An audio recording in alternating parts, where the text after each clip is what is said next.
Hello everyone, तो मेरा नाम है मनीषा शर्मा और आपका अपने चैनल पीआरटी तैयारी में बहुत बहुत वेलकम है। तो जैसे कि मैंने आपको प्रॉमिस किया था कि संडे को मैथ्स की वीडियो आएगी और संडे को हमारा थोड़ा वर्किंग हो गया और मेरी तबीयत बहुत ज़्यादा ख़राब थी, तो अब मैं आपके लिए लेके आई हूँ। तो जैसे कि हमने एक पोल भी डाला था कि मैथ्स में क्या क्या प्रॉब्लम आपको आती है, और मैंने थोड़ा सा रिफ्लेक्ट बैक किया कि जब मैं मैथ्स कर रही थी और मेरे को क्या क्या प्रॉब्लम्स आती थी, मुझे क्या क्या परेशानियाँ होती थी। फिर अभी साथ में मेरे मामा का लड़का आया हुआ है, तो वो भी अभी स्टार्टिंग की है उसने कंपटीशन की प्रिपरेशन की, तो वो भी मुझे सेम स्टोरी बता रहा था कि दीदी 3-4 चैप्टर हो गए और अब सब खिचड़ी बन गई है, मुझे कुछ याद भी नहीं है। देख के लगता है हाँ कुछ आता है, लेकिन वैसे करने बैठा तो कुछ नहीं, भूल जाता हूँ मैं। तो मैंने कहा अच्छा चलो ठीक है, तो मैथ्स की टॉपिक पे वीडियो बनानी ही थी, तो क्यों ना बात कर ली जाए। तो सबसे पहले हम एक एक प्रॉब्लम उठाते चलेंगे और साथ साथ उसका सोल्यूशन मैं देती रहूँगी, क्योंकि इस तरीके से ना क्लासिफिकेशन मुझे समझ नहीं आता किस तरीके से करूँ। तो मैं सोचा एक एक डाउट लेते हैं और क्लियर कर लेते हैं यहाँ पे इस वीडियो में। आपका मोस्ट ऑफ द डाउट्स में क्लियर हो जाएंगे। सबसे पहली बात तो ये है कि कई लोगों का कहना है कि आई एम नॉन मैथमेटिकल वाला बच्चा, जिसके पास मैथ्स थी नहीं, नॉन मैथ्स बैकग्राउंड था मेरा। तो सबसे पहले तो मैं ये बोल दूँ और कि इंटरेस्ट नहीं है, ठीक है। देखो 10th तक तो सबने ही पढ़ी होती है, ठीक है, और इतनी कोई हाई फाई मैथ्स जो है कि 11th-12th की ट्रिग्नोमेट्री आ रही है DSSS और KVS में, ऐसा नहीं है। दूसरी चीज़ ये है कि इंटरेस्ट नहीं आता, मुझे इंटरेस्ट नहीं है मैथ्स में, मैथ्स मेरा फेवरेट सब्जेक्ट नहीं है। तो देखो इंटरेस्ट पता कैसे आता है, जब हम कोई काम करना शुरू करते हैं, करते रहते हैं, वो अच्छा होता है और अच्छा आता है, उसमें हमें कॉन्फिडेंस फील होता है। जब वो काम हमसे अच्छे से होने लग जाता है ना, 2-4 लोग हमारी तारीफ कर देते हैं या हमें अंदर से ही फील होने लग जाता है, तब हमें इंटरेस्ट आता है। तो इंटरेस्ट तो बनाने से बनेगा, ये कोई अंदर से फीलिंग नहीं है कि हाँ भाई किसी को देख के फीलिंग आ गई। मैथ्स को देख के फीलिंग किसी को नहीं आती। इंटरेस्ट उसी को होता है मैथ्स में जिसके मैथ्स अच्छा होता है। किसी का मैथ्स बुरा हो तो वो इंटरेस्ट उसका ख़त्म हो जाता है। तो ये आपका कहीं फियर है जो आपका इंटरेस्ट को ख़त्म करता है। तो देखो जब आपको मैं एक बात बताती हूँ, मैथ्स जो है ना शुरू में मुश्किल ही लगती है, या आप कोई भी काम शुरू करोगे वो शुरू में मुश्किल ही लगता है। शुरू में आपको बहुत एफर्ट्स डालने पड़ते हैं, इंटेंशनल एफर्ट्स डालने पड़ते हैं, ज़बरदस्ती करना पड़ता है। आपसे 10 चीज़ें नहीं हो रही, आप 2 करो, कोई बात नहीं, पर 2 अच्छे से करो, बट आप करो। शुरू में आपके लिए इतना पहाड़ तोड़ने जैसा मुश्किल हो सकता है, लेकिन बाद में धीरे धीरे कंसिस्टेंटली प्रैक्टिस करने से, मेहनत करने से, उसमें अपनी एफर्ट्स डालने से क्या है कि आपको एक दिन आपके लिए बाएं हाथ का खेल हो जाएगा, सॉरी बाएं हाथ का ये वाला खेल हो जाएगा, ठीक है। तो इंटरेस्ट के भरोसे मत बैठो। आपकी जो वीकनेस होती है ना, जो वीक पॉइंट होता है, जो लूप होल होता है, वही आपकी टांग खींच के आपका सिलेक्शन रोकता है। तो सबसे पहली बात तो ये है कि अगर आपकी कोई भी कमी है ना, तो उस कमी को साइड में मत करो कि मेरे स्ट्रॉन्ग सब्जेक्ट्स मुझे पार करा देंगे। पेपर में ना इतना आपके साथ पंगा होता है कि जो आपका स्ट्रॉन्ग होता है ना वो आपको मार्क्स घटवा देता है, और जो आपका वीक होता है वो बढ़वा सकता है। तो अपने जो है सारे सब्जेक्ट्स को, स्ट्रॉन्ग को और स्ट्रॉन्ग करो, पर वीक को भी मेहनत करके इतना तो करो कि आप स्कोर कर पाओ, ठीक है। तो इंटरेस्ट वाला पॉइंट तो ये है। समझ नहीं आती, समझ तब नहीं आता जब हमारे बेसिक्स कमज़ोर होते हैं। एक होता है जब हमारा ध्यान नहीं है, जब हम समझना नहीं चाह रहे, या तो सामने वाला जो पढ़ा रहा है उसकी भाषा हमें समझ नहीं आ रही, या हमारे बेसिक्स कमज़ोर हैं। मान लो अब कोई बच्चा है, उसको ABCD ही नहीं आती, अब उसको हम CBC वर्ड सिखा रहे हैं या उसको हम इंग्लिश का ग्रामर के रूल सिखा रहे हैं, तो उसको कैसे समझ आएगी, उसको ABCD भी नहीं आती, ठीक है। तो सबसे पहली बात ये है कि जो अभी आपके कॉन्सेप्ट हैं, अगर आपके बेसिक्स क्लियर होते हैं ना, तो आपके जो हायर कॉन्सेप्ट होते हैं वो अपने आप समझ आने लग जाते हैं। तो देखो इसके 2 तरीके हैं बेसिक्स क्लियर करने के। या तो आप बेसिक्स से अपना 6th 7th 8th 9th 10th की बुक्स देख लो और उसको एक हफ्ते में एक बार कर लो, चाहे तो किसी की वीडियो देख के कर लो, चाहे खुद से कर लो, या कोई समझाने वाला मिल जाए उससे समझ लो। जो कुछ टॉपिक्स है जो आपके कंपटीशन में भी काम आते हैं। दूसरी चीज़, या तो किसी एक ऐसे टीचर को पकड़ लो जो बेस से उठा के चलते हैं, जैसे कि राकेश यादव सर हैं, है ना, पवन राव सर हैं, वो आराम से पढ़ाते हैं। बहुत लोग बोलते हैं कि बहुत आराम से पढ़ाते हैं, बहुत धीरे धीरे पढ़ाते हैं, उनकी स्पीड नहीं है, ये नहीं है, बट वो इतना फास्ट नहीं पढ़ाते कि बच्चे के दिमाग के ऊपर चढ़ जाए। वो बहुत स्लो और आराम से पिलाते हुए चलते हैं कि जो पढ़ा रहा हूँ पीते चलो। वो धीरे धीरे धीरे धीरे धीरे धीरे आपको यहाँ से यहाँ ले जाते हैं, ठीक है। तो अगर आपको ऐसा लगता है कि आपका मैथ्स बैकग्राउंड नहीं था, आपके बेसिक्स कमज़ोर हैं, आपको मैथ्स नहीं आती है, या आपका प्रॉब्लम है, या आपको समझ कम आती है, तो आप ऐसे ही टीचर से पढ़ो कि राकेश यादव सर या पवन राव जैसे, वो जो है बहुत अच्छा पढ़ाते हैं और साथ में बेस से उठा के चलते हैं, आपको बिल्कुल ज़ीरो से शुरू करते हैं।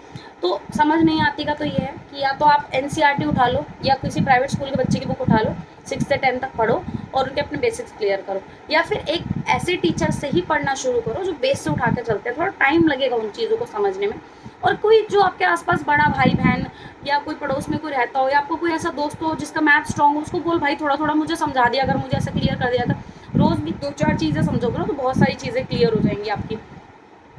उसकी बात ये है कि देखो टाइम का, कि अगर हम कितना टाइम देना है, तो सबसे पहली बात देखो 2 से 3 घंटा मिनिमम देना ही है आपको। मैथ्स एक ऐसा सब्जेक्ट है जो ज़्यादा टाइम मांगता है और सबसे ज़्यादा प्रैक्टिस मांगता है और थोड़ा टफ भी होता है, लेकिन जिनके लिए ईजी है, जिनको पसंद है, वो जल्दी कर लेते हैं, या जिनका शुरू से बहुत स्ट्रॉन्ग रहा होता है।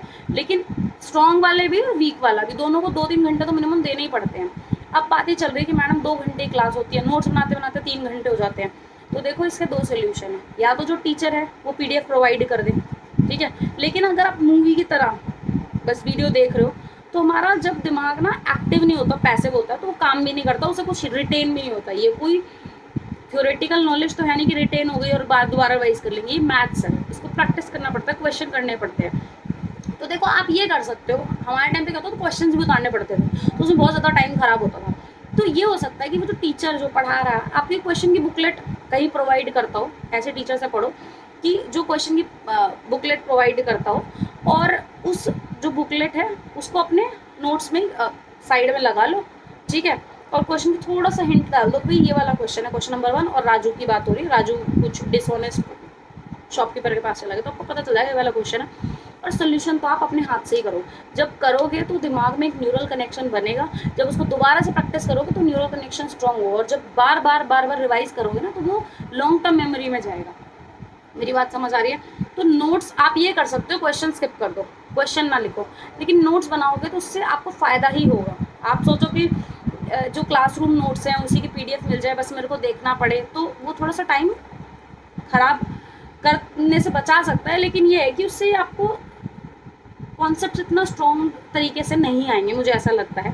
दूसरी चीज़ ये है कि हम कॉन्सेप्ट करते हैं, एक पढ़ा बहुत अच्छे से आ गया, दूसरा पढ़ा बहुत अच्छे से आ गया, तीसरा पढ़ा पहले दूसरे ही भूल गए, ठीक है, या चौथा पढ़ा तो पहले दूसरा ही भूल गए, तीसरा थोड़ा थोड़ा याद है क्योंकि अभी फ्रेशली किया है, ठीक है। तो देखो ऐसा है, मैं बार बार एक चीज़ बता रही हूँ, जब भी हम कोई चीज़ नई इन्फॉर्मेशन अपने अंदर लेते हैं, माइंड हमारा क्या करता है, न्यूरल कनेक्शन बनाता है। यहाँ पे हमने पढ़ा था ना कि स्नैप्सेस के बीच में कुछ केमिकल्स होते हैं जिससे कनेक्शन बनता है।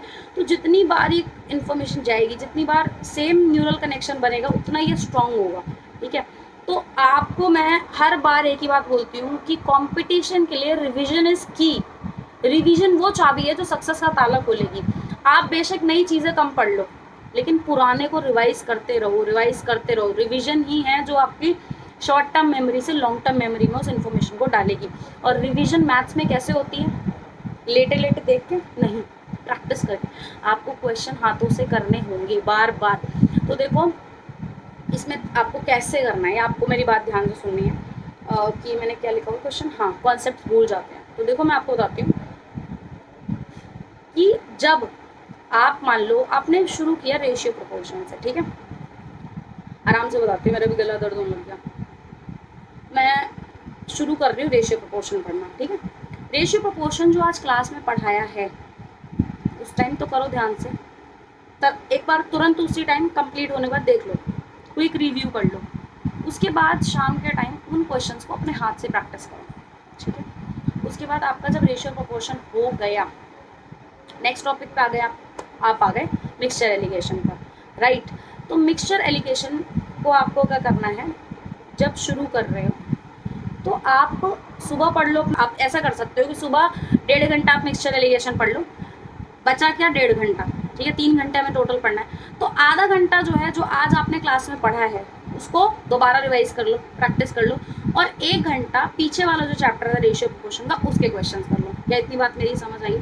फिर हम नेक्स्ट चैप्टर पे पढ़ेंगे, ठीक है। नेक्स्ट चैप्टर पढ़ेंगे तो ऐसे ही करो कि उसको 1.5 घंटा दो, आधा घंटा आप रेशियो प्रोपोर्शन को दे दो, 1 घंटा आप पीछे वाला जो चैप्टर है उसके क्वेश्चंस को प्रैक्टिस करने के लिए दे दो, ठीक है। 15 मिनट आप अपने उसको दे दो। मतलब ये टाइम धीरे धीरे क्या है कि जो सबसे पुराना टॉपिक है उसका टाइम कम होता चला जाएगा, जो रीसेंट टॉपिक है उसको थोड़ा ज़्यादा टाइम दोगे, पर कोशिश यही करना 1 या 2 ही टॉपिक लो रिविजन के लिए। समझ आ गई मेरी बात? अपने क्लास नोट्स को शाम को रिवाइज ज़रूर करना है, जब पढ़ने बैठ रहे हो तभी भी पीछे देखो कि कल क्या पढ़ाया था। जितनी बार उसको देखोगे, पढ़ने से पहले देखो कल क्या पढ़ाया था, पढ़ने के बाद देखो आज क्या पढ़ाया है। क्लियर हो गई मेरी बात? और प्रैक्टिस अपने हाथों से करनी है। सबसे पहले आपको क्लास नोट्स अच्छे से आने चाहिए। क्लास नोट्स मतलब जो क्वेश्चंस आपको क्लास में कराए हैं उनके कॉन्सेप्ट्स, उनका बेसिक्स आपको अच्छे से आना चाहिए। वो क्वेश्चंस तो आपको एटलीस्ट बहुत अच्छे से आने चाहिए। 2-3 बार अपने क्लास नोट्स आपके अच्छे से रिवाइज होने चाहिए। उसके बाद ये जो मैं बोल रही हूँ क्वेश्चन प्रैक्टिस करो, ये क्वेश्चन प्रैक्टिस कहाँ से करने हैं? ये क्वेश्चन प्रैक्टिस करने आपको एक ऐसी बुक से जिसमें टॉपिक वाइज और टाइप वाइज आपको क्वेश्चंस दिए हुए हैं। तो देखो मैंने यूज़ की थी किरण पब्लिकेशन की बुक, ठीक है, और बहुत अच्छी स्टैंडर्ड बुक है जिसमें हर चैप्टर के टाइप वाइज क्वेश्चन दिए हैं। जब आप क्वेश्चन को डिफ्रेंशिएट करना सीख जाते हो ना कि ये क्वेश्चन इस टाइप का है, तो आपकी कमांड बहुत अच्छी बनती है। फिर आप एक ही टाइप के जब 50 क्वेश्चन लगाओगे तो आपको ना बाद में समझने की भी जरूरत नहीं पड़ती। आपको पता ही वाला क्वेश्चन इस तरीके का और ऐसे करना है, तो स्पीड अपने आप आ जाएगी, आपकी एफिशिएंसी आएगी। कई बार पेन उठाने की जरूरत ही नहीं पड़ेगी, नंबर्स आपको ऐसे रट चुके होंगे, ठीक है। तो टाइप वाइज क्वेश्चंस की मैंने किरण की यूज़ की थी, लेकिन कुछ बच्चे पिनाकल की भी यूज़ करते हैं। देखो मैं आपको एक बात बता रही हूँ, 10 लोगों ने 10 बुक बता दी, 10 बुक को आपको एक एक बार नहीं पढ़ना है। वो बच्चों के घर पे पड़ी रहती है बुक्स, वो बच्चे नहीं पढ़ते हैं। एक तो पैसे ही वेस्ट कर रहे हो और पढ़ भी नहीं रहे हो। तो आप एक स्टैंडर्ड बुक खरीदो। किरण की मोस्टली सभी बच्चे बोलते हैं, मैंने भी किरण की यूज़ की थी, और उसी को 2-3 बार प्रैक्टिस करो। और आपको एक बार प्रैक्टिस करने के बाद भी ना बहुत कॉन्फिडेंस फील होगा, और जब दूसरी तीसरी बार करोगे तो बहुत ही फर्क पड़ेगा। पहली बार में जो क्वेश्चन आपसे नहीं बने ना, जो थोड़े मुश्किल लगे, उसको मार्क कर लो, ठीक है, कि अगली बार इसको और ध्यान से करना है। मेरी बात समझ आई? रिविजन तो आपको करना ही है। रिविजन कैसे करना है, अब आप मेरी बात समझ लो। जो क्लास नोट्स हैं, है ना, उसको उसके 5 पिछले वाले चैप्टर के 5-5, 10-10 क्वेश्चन कर लो। जितना आपके पास टाइम है कि 15 मिनट में मुझसे जितने क्वेश्चन प्रैक्टिस होंगे, मतलब रिवाइज होंगे, उतने करूँगा मैं। बाकी 1 घंटा जो है किरण की बुक से आप प्रैक्टिस करो, ठीक है। उसके बाद में बात चल रही है कि रिवीजन का तो मैंने बता दिया कि क्लास नोट्स को 5-10 5-10 5-10 करके रिवाइज करो। किरण की बुक से जितना ज़्यादा प्रैक्टिस करोगे उतना ज़्यादा आपके कॉन्सेप्ट स्ट्रॉन्ग होंगे, ठीक है। पीछे वाले चैप्टर को करते रहो, क्लास नोट्स के शाम को क्वेश्चन प्रैक्टिस कर लो। ये मैनेजमेंट तो आपको थोड़ा बनाना पड़ेगा। ये स्ट्रैटेजी अपने हिसाब से अपने आप को बनानी होती है कि क्या करना है, ठीक है। थोड़ा आपको कोई गाइड कर सकता है कि ऐसा ऐसे कर सकते हो, मैंने ऐसे ऐसे किया, ठीक है। और उसके बाद में बात यही चल रही थी कि आगे दौड़ पीछे छोड़ वाले को तो मैंने बता दिया, आगे दौड़ पीछे छोड़ ऐसे नहीं होगा, पीछे छोड़ लेनी है, पीछे वाले को खिचड़ खिचड़ के अपने साथ ही लाना है, ठीक है जी। उसके बाद बात आती है कि सिलेबस पूरा नहीं होता। सिलेबस कैसे पूरा नहीं होता? आप पहले वालों में फंसे रह जाते हो कि पहले वाला भूल गया उसी को पढ़ लो। पढ़ना नहीं है, उसको रिवाइज करना है। और मैं आपको एक बात बताऊं, जितनी बार आप रिवीजन करते हो ना, वो आपके माइंड में स्ट्रॉन्ग हो जाता है कॉन्सेप्ट, और टाइम उतना कम लगता है, तो बाद में आपको इतनी परेशानी नहीं होगी। उसके बाद सिलेबस के लिए ना कंसिस्टेंटली मेहनत करनी पड़ेगी। कैसे? मैं हमेशा एक बात बोलती हूँ, मंडे से फ्राइडे पढ़ाई करो, सैटरडे को रिवीजन के दिन रखो, ताकि जो भी अपने हफ्ते में पढ़ा वो भूलो ना। और संडे को अपना मॉक टेस्ट दो और अपनी प्लानिंग करो कि अगले हफ्ते मुझे क्या करना है, ठीक है, या क्या नहीं आता था मुझे। मॉक टेस्ट देना बहुत ज़रूरी है। मॉक टेस्ट से बहुत कुछ पता चलेगा आपको कि क्या सही है पढ़ना, मतलब आपको क्या पढ़ना है, उससे ज़्यादा ज़रूरी है क्या नहीं पढ़ना है, ठीक है। आपको ज्ञानी बाबा नहीं बनना है कि सारे क्वेश्चन कर लो। जो क्वेश्चन पेपर में पूछे जा रहे हैं ना, जिस टॉपिक में से ज़्यादा पूछे जा रहे हैं उसको ज़्यादा ध्यान देना है, जिसमें से कम पूछे जा रहे हैं उसको कम ध्यान दो। उसके बाद बात आ रही है कि रिवीजन कैसे करने हैं, मैं बता चुकी हूँ। अपने क्लास नोट्स के 5-5 10-10 क्वेश्चन कर लो, ठीक है। और जैसे मैंने बात की थी कि भाई 1 घंटा उसको दे दो, आधा घंटा उसको दे दो। जैसे मान लो कि आपने रेशियो प्रोपोर्शन किया, उसको मिक्सचर एलिगेशन किया, फिर एवरेज किया। जब आप एवरेज पे आ गए तो क्या करोगे? तो एवरेज पे आप आके ये करोगे कि 5-5 10-10 क्वेश्चन जो किरण के किए थे वो उसके कर लो रेशियो प्रोपोर्शन के, और 1 घंटा जो है किसको दे दो, अपना मिक्सचर एलिगेशन को दे दो। ऐसे भी कर सकते हो, ठीक है। ये टाइम और क्वेश्चन का जो है रेशियो आपको खुद ही देखना पड़ेगा कि कितना कर सकता हूँ मैं, अब आपके लिए क्या फिजिबल है। पर रिवीजन तो ऐसे ही होगी, थोड़ा थोड़ा थोड़ा थोड़ा करके। आप सोचो एक ही दिन में सब कुछ कर लो तो दिमाग फट जाएगा। उसके बाद है कि कौन सी बुक करनी है, मैं आपको बता चुकी हूँ। रिवीजन कैसे करनी है मैं बता चुकी हूँ। सिलेबस तो धीरे धीरे ही पूरा होगा, ठीक है। आप सोचो कि 1 महीने में सब कुछ रफू चक्कर करके मैं कर दूँ तो वो रफू चक्कर ही हो जाएगा दिमाग से। तो स्पीड प्रैक्टिस से आएगी, भगाने से नहीं आएगी, ठीक है। भूल जाओगे सब कुछ, दिमाग है ये। उसके बाद बात चल रही है कि कौन सी बुक हो गई, क्वेश्चन कहाँ से करने हैं, कब करने हैं, कितने करने हैं, ये आपके ऊपर डिपेंड है कि कब करने हैं, किस टाइम पे और कितने करने हैं, कितने भी आपको देखना है। उसके बाद है मिक्स क्विज कब से दे सकते हैं? देखो 4-5 टॉपिक कर लो ताकि मिक्स क्विज में क्वेश्चन देख के समझ पाए कि हाँ ये वाला टॉपिक मैंने किया, इसमें से कर पा रहा हूँ। तो एटलीस्ट 4-5 टॉपिक करने के बाद मिक्स क्विज करना शुरू करना। और मॉक में नंबर नहीं आ रहे, स्पीड नहीं बन रही, तो मॉक में नंबर तब आएंगे जब आप जितना ज़्यादा प्रैक्टिस करोगे, जितने ज़्यादा क्वेश्चंस प्रैक्टिस करोगे उससे आएंगी। और स्पीड बढ़ेगी जब आप हाथ चलाना कम करोगे, मेंटल कैलकुलेशन, मेंटल सॉल्व ज़्यादा करोगे। ठीक है, जब आप एक टाइप के या किसी भी क्वेश्चन को इतनी बार प्रैक्टिस कर चुके होगे ना कि आपको क्वेश्चन देखते ही समझ आ जाए, एक चैप्टर को इतने अच्छे से कर लो ना, चाहे वो क्लास नोट्स हो चाहे किरण हो, कि आपसे उसमें से क्वेश्चन पूछा जाए ना तो उसके बाहर से आप मतलब उसको इतने अच्छे से कर लेना है कि आप उसमें फंसो ना, इतने बढ़िया तरीके से उस टॉपिक को कर लो, आपके मार्क्स अपने आप बढ़ने लग जाएंगे। टाइम लगेगा लेकिन होगा, एक दिन में नहीं होगा लेकिन एक दिन ज़रूर होगा। ठीक है, शुरू में मुश्किल होगा पर एक टाइम पे ऐसा होगा कि आप आराम से कर पाओगे। ठीक है, अब बात यह है कि स्पीड के लिए चाहिए होता है कैलकुलेशन, मेंटल। तो कैलकुलेशन के लिए आपको रोज़ 10-15 मिनट देने ही पड़ेंगे। आपको square, cube root, table, triplet, fraction किसकी परसेंटेज, कौन से परसेंटेज की क्या फ्रैक्शन है, क्या फ्रैक्शन की क्या परसेंटेज है, ये जो छोटी छोटी चीज़ें हैं ना ये आपको पता होनी चाहिए। इनसे जो होता है ना काफ़ी चीज़ें स्मूथ और ईजी हो जाती हैं। जब आप क्वेश्चन करने लग जाओ तो आपको बहुत सारी चीज़ें तो वैसे ही आपके दिमाग में बैठ जाएंगी और ये कहीं लिखते रहो। ठीक है, तो कैलकुलेशन को 10 मिनट मिनिमम दो, आप रोज़ 10 मिनट दो, ज़्यादा नहीं दे सकते, 10 मिनट दो। मल्टीप्लिकेशन, डिवीजन, कैलकुलेशन की वीडियो देख लो कि कैसे कैलकुलेशन को इम्प्रूव करते हैं, ये तो करने से ही आएगी। एक टाइम पे आपको खुद बहुत आसानी से कर लोगे, हर चीज़ के लिए ऐड करने के लिए पेन नहीं चलाओगे, मल्टीप्लाई करने के लिए पेन नहीं चलाओगे। ठीक है, तो आप देख लो वैदिक कैलकुलेशन के भी वीडियोज़ होते हैं। ठीक है, तो ये सब वीडियोज़ देख के आप कैलकुलेशन स्ट्रॉन्ग करते हो। और अभी भी कोई डाउट है तो आप मुझे कमेंट सेक्शन में पूछ सकते हो। मैं आपको यही बोलूँगी, टाइम, एफर्ट्स, रिविजन तीनों ज़रूरी हैं। टाइम दोगे, रिवीजन करोगे, एफर्ट्स डालोगे तो आपका मैथ सही हो जाएगा। ठीक है, थोड़ा टाइम दो बट हो जाएगा। और प्रैक्टिस करो मैक्सिमम, जितना प्रैक्टिस कर सकते हो, और प्रैक्टिस करके ही आपका इम्प्रूव होंगी चीज़ें। ठीक है, तो अपना करो चीज़ें और उसके बाद देखो थोड़ा 1 महीना, 2 महीना, 3 महीना लगेगा लेकिन चीज़ें होने लग जाएंगी। और एक चीज़ बता दूँ, किसी एक टीचर को अच्छे से फॉलो करो, जिसको भी फॉलो कर रहे हो ना उस टीचर को अच्छे से फॉलो करो। ये नहीं आधा कभी यहाँ से कभी वहाँ से, और पहले आप देख लो कि आपको किस टीचर का समझ आ रहा है। अगर कोई बिगिनर है या किसी का मैथ्स वीक है तो वो ऐसे टीचर से पढ़े जो बिल्कुल बेसिक से पढ़ा रहा है, आराम आराम से पढ़ा रहा है। लेकिन जिसका मैथ्स अच्छा है, स्ट्रॉन्ग है, तो वो ऐसे टीचर से पढ़े जो फास्ट लेके चलता है चीज़ें, कोई दिक्कत नहीं है, वो कर लेगा क्रैप अप।